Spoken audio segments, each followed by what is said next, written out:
Today, everybody, I am happy to welcome Megan Edge to Autoimmune Rehab, and we're going to be talking about all kinds of good things from fibromyalgia, essential oils, to herbs, to some oracles, to meditation, all kinds of good stuff. So, Megan, welcome to Autoimmune Rehab, and start off by telling us your 60-second or so little commercial about who are you and what brings you onto the podcast.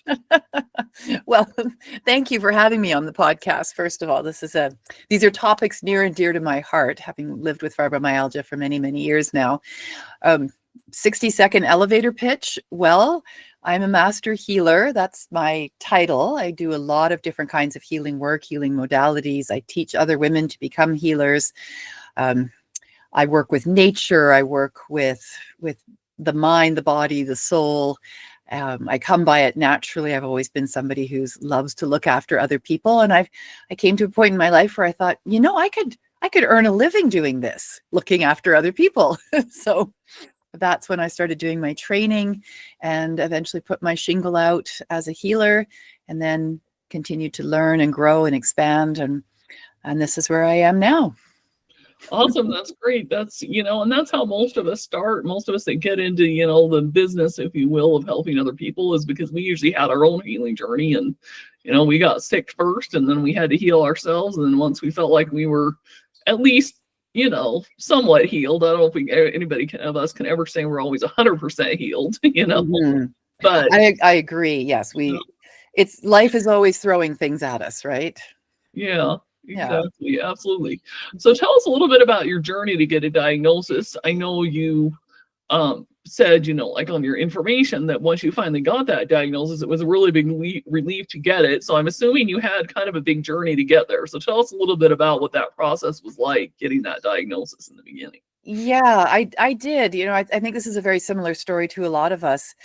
I was bounced around from doctor to specialist to, this test and that test, and everything that I was experiencing and had been chronically for many, many years. I would even say decades, that feeling of just constantly being so exhausted and everything aching. And I describe it like I felt like the oldest 30-year-old on the planet. I felt like I was in my 90s and an unhealthy 90-year-old at that. And I was just so frustrated at the lack of cohesiveness in the way in which I was being, shunted about from place to place to place. And I already had a sense that there was something more than mainstream medicine could offer me for what was going on. And I also recognized that the pain that I was in, the chronic pain that I was in, it had to be coming from somewhere. And when the doctors would put up their hands and say, "We don't know, it's a mystery," you're thinking, no, there's got to be a starting point for this. These sorts of things don't just suddenly show up. Something has triggered it. And what could that be? And it was when I went to see a naturopath who was able to take the time, an entire hour, to listen to and catalog all of my varying complaints. And she looked at all of it and she said to me, "Have you ever heard of something called fibromyalgia?" And at that time I hadn't. And I said, "No." And she said, "I'd like you to go home and do some research." And I love researching, so this was totally up my alley. She said, "Go home and do some research and then come back next week and you tell me what you think." So then I loved her approach because she included me in that process of diagnosing, or of at least suggesting that this could possibly be what was going on.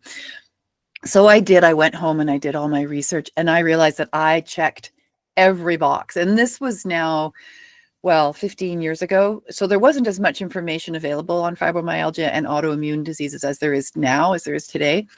But nonetheless, I was able to find enough information that I could say, wow, this really feels like what I'm struggling with. And when I went back to her and I said that to her, she said, "Yeah, this is what I believe that you're dealing with." I said, "Well, this is wonderful. This is so exciting." And she looked at me like I was from another planet. She says, "What do you mean?" I said, "Now I have something I can work with. I have something that I can focus on. Now I can go and do my research and find out what natural ways are there that I can help mitigate these symptoms that I'm experiencing." It was the best news that I could have had. And yet, interestingly, family members and friends, when I said in great glee, look, this is what I've been told could be going on, they were so devastated for me. And I thought, no, don't be devastated for me. This is good news. This is the thing about receiving a diagnosis. First of all, in most cases, it's an idea based on the cluster of symptoms that we have. It's not a death sentence, but that's often how it's given, and that's often how it's received. And what my mainstream doctor had said to me is, well, I guess you've got this for life now. This is your life now. And I said, no, I don't think so. I'm going to see what's out there. I'm going to prove you wrong. Yeah, absolutely. And that's what I tell people all the time. And that's, one of the goals and the reasons behind why I created this podcast is to help people realize that that diagnosis, or that label, if you will, it's important for you, because you need to have that starting point to know what exactly is going on in my body, so that then I can attempt to heal it. And then you can get rid of the label, so to speak, or say, hey, look, this is what I have or what I'd had, but this doesn't have to rule my life. And just because I have it now doesn't mean I'm going to have it forever. So, yeah. Exactly. What I always say to my clients is, you are not your diagnosis. Yeah. You are not the cancer that you've been told you have. You are not the Parkinson's. You are not the fibromyalgia. It is an aspect of what you are living with right now. And it's giving us information about what we can heal. Because I believe, and I know this from experience, my own experience, and many of my clients, and there's research that supports this, what we hold on to emotionally, energetically, and spiritually has an enormous amount to do with what we manifest physically in terms of disease, injury, or illness. Right? So for me, when I looked at what I say is, I was given a diagnosis of fibromyalgia, not I have fibromyalgia. I was given a diagnosis, and I chose to work with that because it made sense for what I was experiencing and what I was living with. And interestingly, the first thing that my naturopath said to me was, so you need to take gluten out of your diet. Mm-hmm. I was like, oh, wow. She said yes. And she started explaining to me about gluten. And I was not eating a lot of gluten at that point, because my younger daughter, she was 3 at the time. She had massive allergies. She was born an allergic baby. So I'd already done a lot of research and had changed much about my diet and her diet in order to accommodate these allergies. And taking gluten out of her diet and mine was one of the things that I had done. But what I hadn't appreciated at the time is how prevalent gluten is, hidden and obvious in so many of our foods. So I hadn't done a complete clear out as I thought I had done. And she said, I want you to start there. Don't worry about anything else. Let's just start there and come back and see me in 2 weeks, and let's see if there's any difference. And again, she was a fabulous doctor, because instead of bombarding me with a whole bunch of information or saying, take out this and this and this, she just said one thing, just try the one thing. And I have to tell you, Anna Laura, it was a miracle healing. I describe it as a miracle healing. I took gluten completely out of my diet. I scoured every single ingredient list. I made sure I knew where gluten gets hidden and what it's called and all of that. Within 3 days, I was a different woman. I had no pain. I could think clearly. My sex drive came back. I was dancing around the kitchen. I was so relieved to feel like a healthy 30-year-old again. And that was 20 years ago. So here I am now, a healthy mid-50-year-old. And I still don't take gluten if I can help it, because I could see immediately the difference that it made from that one ingredient and removing it from my diet. It was fantastic. Oh, absolutely. Yeah. And gluten is definitely a big trigger for a lot of people. I'm, maybe one of those, I don't know what I want to call it, rare, because I definitely knew that gluten was bothering me for quite some time. And I actually was 100% gluten-free when I got my autoimmune diagnosis already. So, for me, definitely much deeper and much more than that. Oh, but I absolutely. definitely know that gluten is, I always tell people, gluten, you do that first. If that doesn't work, dairy, sugar, the 3 devils, like a lot of people like to call them. Yes. Triggers. And then for a lot of us, we still have to, like you said, work on your emotional component. You have to work on, why did you get sick? You know, Mhm. what's the real root cause of it? And most people, from my experience, and probably yours, have a combination of a physical and an emotional component. You know, there's some kind of a physical trigger, but then there's also some kind of an environmental or some kind of a mental or, you know, even almost spiritual thing that has come into play that has caused you, whether it's some kind of a trauma or abuse or something that has triggered that, you know, and it's not the same for every person, which makes it partly what makes autoimmune disorder so tricky, you know? Absolutely, and I'm nodding my head to everything that you're saying. I mean, for me, the removal of gluten, that was for me the biggest trigger in terms of the inflammation that had built up in my body over many, many years. And having that clear head again allowed me to start engaging in the work. And the work is the emotional, the spiritual, the energetics. And that was a much longer process. That was not a instant miracle healing. That was a lot of commitment and dedication and hard work and a complete reshuffling of my life, the way that I had been living it. And it took time. It took a lot of time. It took leaving my marriage. It took stepping into my work more fully and really looking at the traumas that I had experienced in my life and the ways in which that I had navigated them at the time, and doing that deeper healing with the help of mentors and teachers and you know, therapists, to find a sense of peace in my own body. And that whole learning piece of, why did I manifest? Why did this show up for me? And I don't mean that like it was my fault. That's not the direction that I go in with Of this. course. Yeah. But it's the understanding of, I'm a responsible adult, therefore, ergo, I need to be responsible for my wellness. And that's on the holistic perspective. That's the mind, that's the body, and that's the soul. And the mind piece is the story that we're telling ourselves about our experiences in our lives, the stories we're telling ourselves about our own value and our own worth, the limiting beliefs that we're holding on to that we may not even be aware that are operating in the background.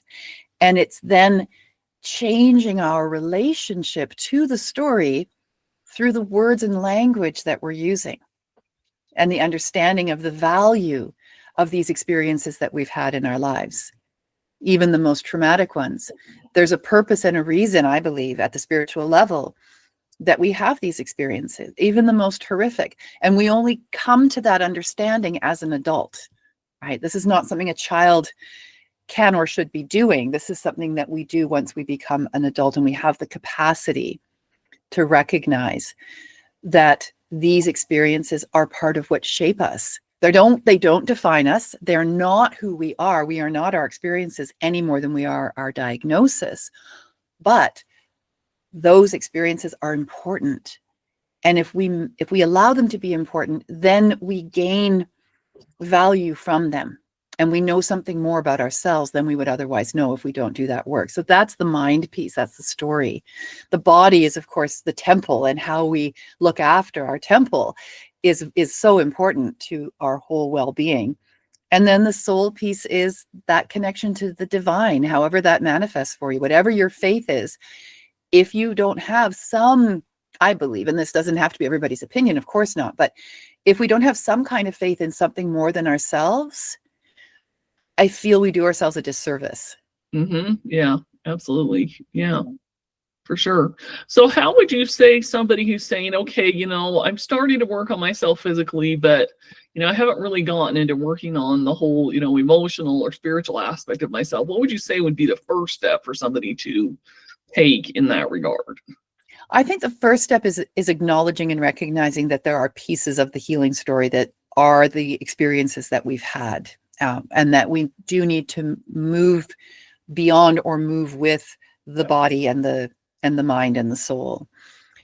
It's not always the easiest thing once we've recognized that, yeah, it might be helpful to talk to somebody, to actually find somebody that you can talk with, that you feel a fit with, that their healing modality is going to be something that's going to make a difference for you.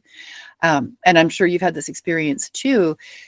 A lot of my clients, by the time they find me, they've been through the gambit. They've done talk therapy till they're blue in the face. They've been to see a psychologist, a psychiatrist, a psychotherapist, a counselor, and they're exhausted. And they say to me, I don't want to tell my story again. And my response to that is, I actually am not as interested in your story as I am in the way in which you're describing your story. Because the words you use are going to give us information about what the first step is going to be. But it's certainly that first step is looking for that help. You know, looking in your community, who is doing counseling, who is doing therapy, is it affordable, is it a fit?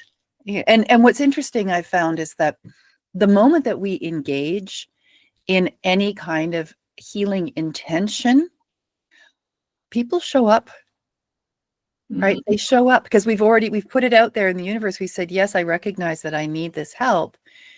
And then we start looking, and there's something happens. There's an energetic alignment that happens.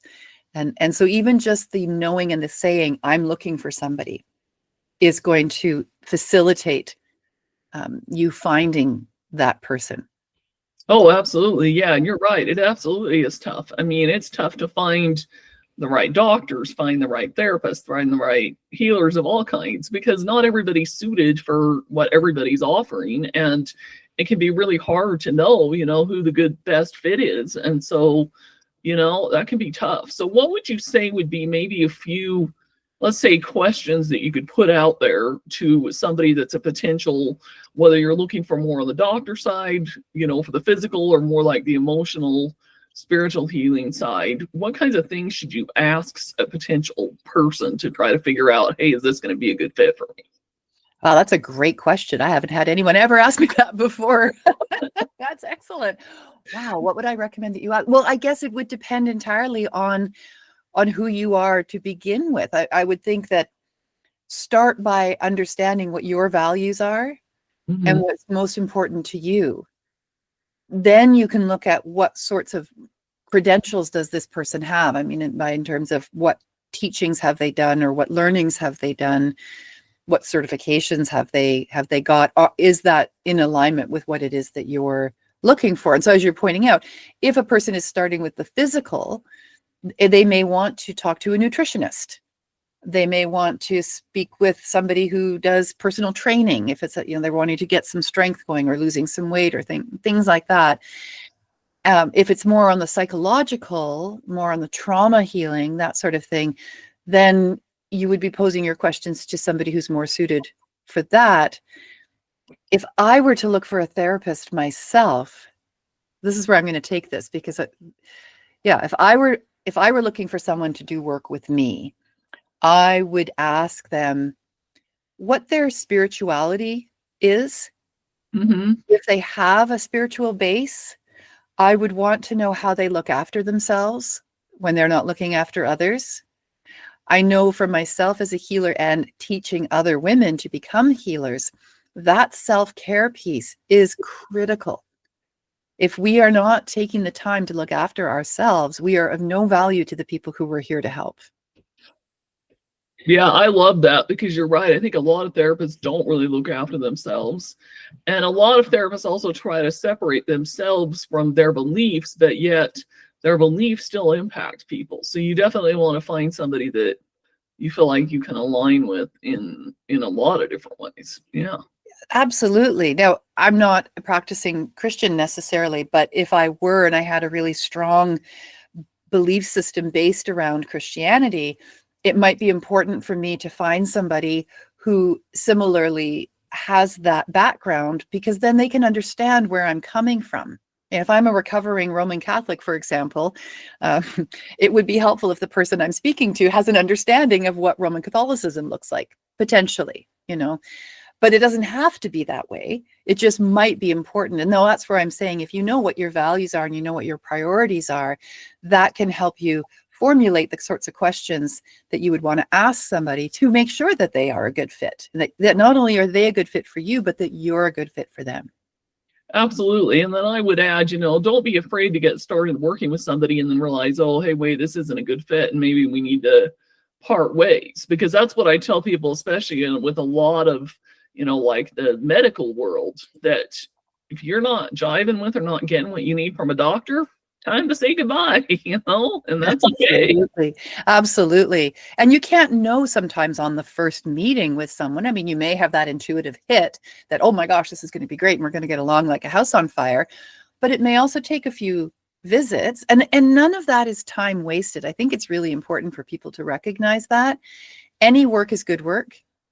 And even if this person doesn't end up being the end person, you've learned something, you've had something of value from these interactions, even if it's simply knowing that this is not the right person for you. Right? And yes, you can fire your therapist, your doctor. Your therapist or your doctor can also fire you. Yeah. Absolutely. So we've started addressing this a little bit, but let's go maybe a little more deep into this. So how would you say that somebody can really effectively be a good advocate and a participant in their own healing? Oh, I love that question. Somebody else. Yeah, because it's so important. And a lot of the work that I do with my clients is advocacy. If I'm working with them as they're in the medical system, I'm there holding their hand, helping them ask the right questions of their doctors, understand what their prescriptions are, know what the treatment is and why they're getting it.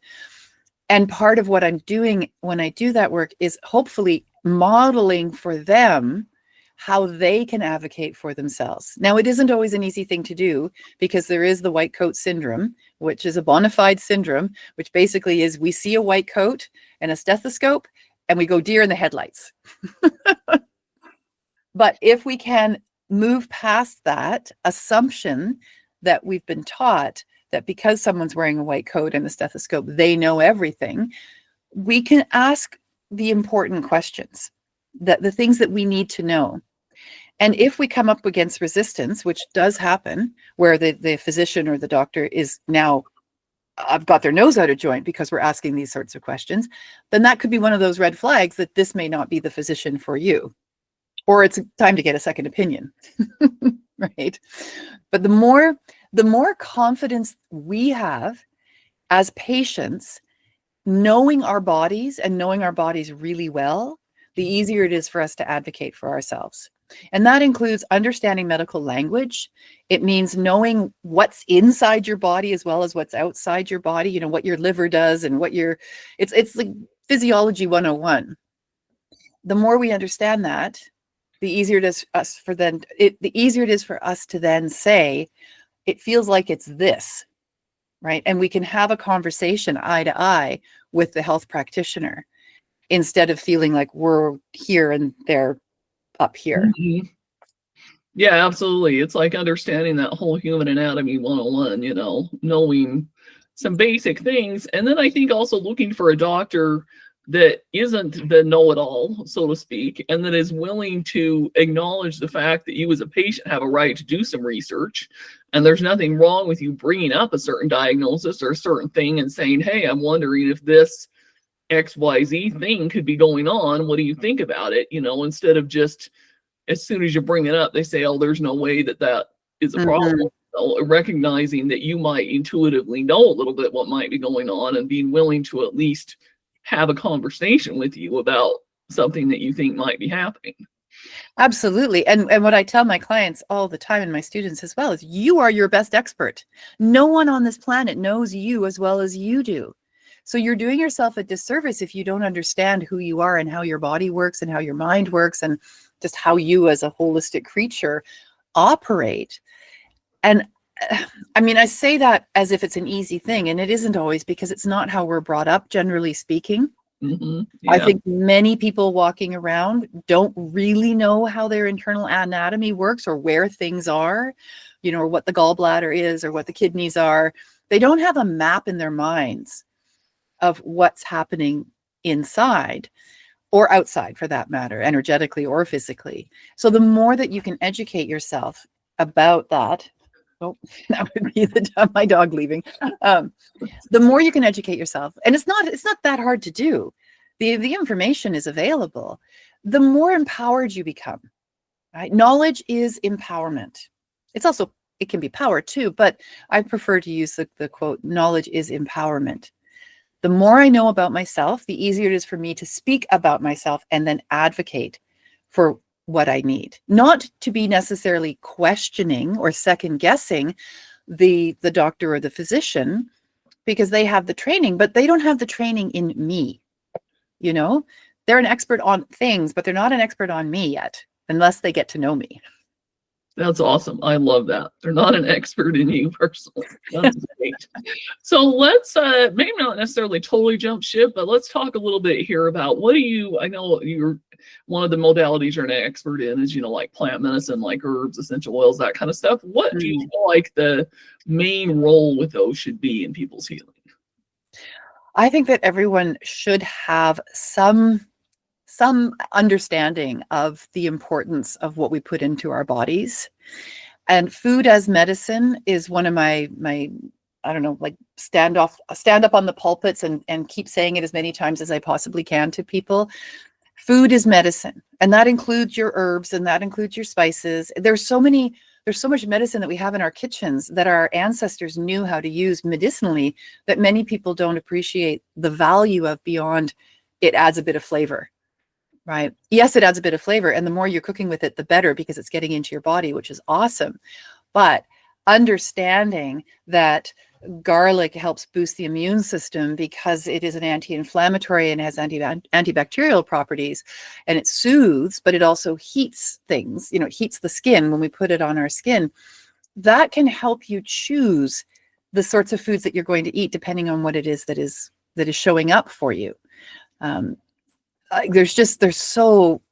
There is so much information which can be overwhelming for people, but the very fact that most people in their kitchen already have the basics can make it a simpler process of understanding how you could work with things like the foods that we have, the herbs, the plants, the medicine, you know, all of that, and then layering that with the essential oils. Now, I'm not saying don't engage in mainstream medicine at the same time, but functional medicine that looks at, you know, here's the prescription, here's the diagnosis, and here's something that can support at the same time, you know, that I see as a bridge between different modalities, you know, extremes, if you would.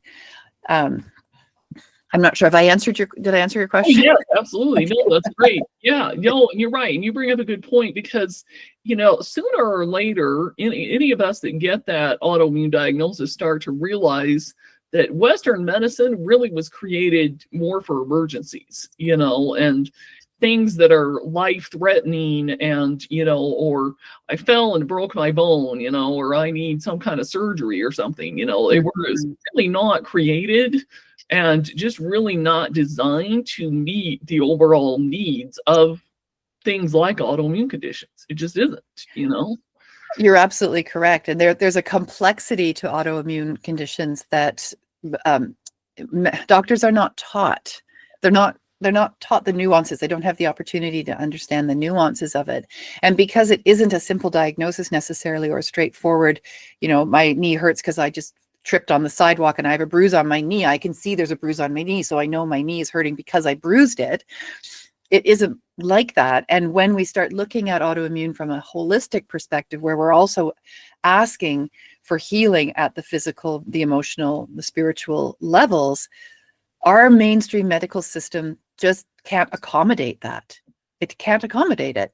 But it is excellent for the bruised knee, like you say. But it isn't designed to prevent, and it isn't designed to go the long haul in someone's overall health and well-being. And to be perfectly honest, and not to be unfair to all the amazing health practitioners who are out there, it is a money-driven, it is a profit-driven business, and we know that. It's very evident. You know, there's nothing untowards about saying that. We know that that's how it is run. So there isn't a lot of impetus to find an actual solution when money can be made off of a symptom. Absolutely. It's like there's not that motivation to keep asking why, you know? Yeah. And so, that, which brings up a whole nother thing that, when you've got these symptoms and this autoimmune condition, you want to just keep asking yourself, why? Why this? Why that? Why that? Go back in time to when you were 3 years old and all you did was ask why. I love that. Love that image. So true. Why? But why? But why? But why? And the doctors are going, I don't know. Yeah, exactly. Absolutely. Okay. So any last words you want to say before we ask the final question? Oh gosh. I mean, we've had such a great conversation so far, and we've really touched on a number of key points to promoting, or what's the word I'm looking for? Not promoting, but like engaging in whole wellness. And we've talked about the little steps that then lead to big changes. And this is, I guess this is what I would want to leave your audience with, is that it can be a little thing at a time. So just as an example, the water that I have been drinking during our conversation, I put organic lemon in it, and I put some colloidal silver in it. And I do this for most of my water. Whenever I drink water, I put something more in it. And it's a very simple thing. It becomes a habit, and it then becomes an intention. So the intention when I drink this water is that it's going to provide my body with nourishment and refreshment and hydration. And the lemon is going to help from a medicinal standpoint, and the colloidal silver is going to help from a medicinal standpoint. And all I have to do is just drop that in before I drink it. One simple step at a time, right? Instead of being overwhelmed, because when we have autoimmune, we are overwhelmed by our symptoms. Most autoimmune conditions are multi-symptom, right? And so it becomes overwhelming to think of, well, how do I manage this? But you manage it by doing one small thing at a time and then adding on, layering on. That's how you can do it. That's awesome. I love that. One small, simple thing at a time. So the Mhm. last question I always like to ask people is, if you could go back in time to, let's say, the day you got your diagnosis, what would be something that you would tell yourself that you wish you knew then that you know now? Oh gosh. Well, the first thing that comes into mind is I would tell myself, it's going to be okay. It's going to be okay. You're going to be okay. And then but would I? That's a really great question. Would I give myself a heads up about how challenging it was going to be, though? You know, I don't I don't know that I would. And I say that because everything that I have experienced since receiving that diagnosis has brought me to this point here. And that includes leaving my marriage with 2 little children. That includes going through that whole experience. That includes, I don't know, losing loved ones. That includes losing my mother, for example. I I don't think I would. I'm going to be totally honest. I don't think I would go back and tell myself anything, because when I look back at how I navigated it all, I'm proud of how I did it. And I wouldn't have missed any part of it, even the most painful parts. That's awesome. That's a good way to put it. Okay, so we will include a couple links below in the description. We'll have information on how to get in touch with you. So if people want to get in touch with you, we'll have your website. I know you've got a special offer for people that we'll include. And anything else I missed before we? Well, I'm not sure when you received the media kit, but I have published a new book in the last few weeks. I was contributing. Oh, Yeah, tell us about it. Okay. author. Well, this is a beautiful collaboration. This book is called The Expressive Arts: The Ultimate Creative Guide to Transforming Stress. And there are 22 health practitioners and alternative medicine practitioners who participated in this book. And each of us shared a piece of our story, sort of an aha moment or a vulnerable moment as we came out of something, or as we were going through something, and then a tool that we used to help ourselves. And my chapter is chapter 18, and the title is The Heart's Journey to Healing and Wholeness, from Chronic Pain to Self-Love. And it's exactly what we've been talking about. It's this story, this understanding that I came to, of that I was in chronic pain because I needed to do the healing, and then I had to do the work. And the tool that I share in this book is about working with the oracle cards as a meditation tool, as a form of communication, and as a way of allowing ourselves to decompress, to move out of stress by tapping into our intuition and that divine connection to our higher self, or to God, goddess, or whomever you work with. And I do have a link that I'm happy to send to you if you don't have it already, where people can purchase this. Awesome. Yeah, I will double check and find out if I've got it or not. And if not, in either case, when we publish this, we'll make sure it's included. So those of you that are listening, and or if you're watching this on the YouTube video version, you will be able to find the link below. And thanks so much for coming on. And like I said, don't hesitate to reach out to Megan if you want to connect with her and learn more. Wonderful. Thank you so much for the space that you hold for these conversations. Absolutely.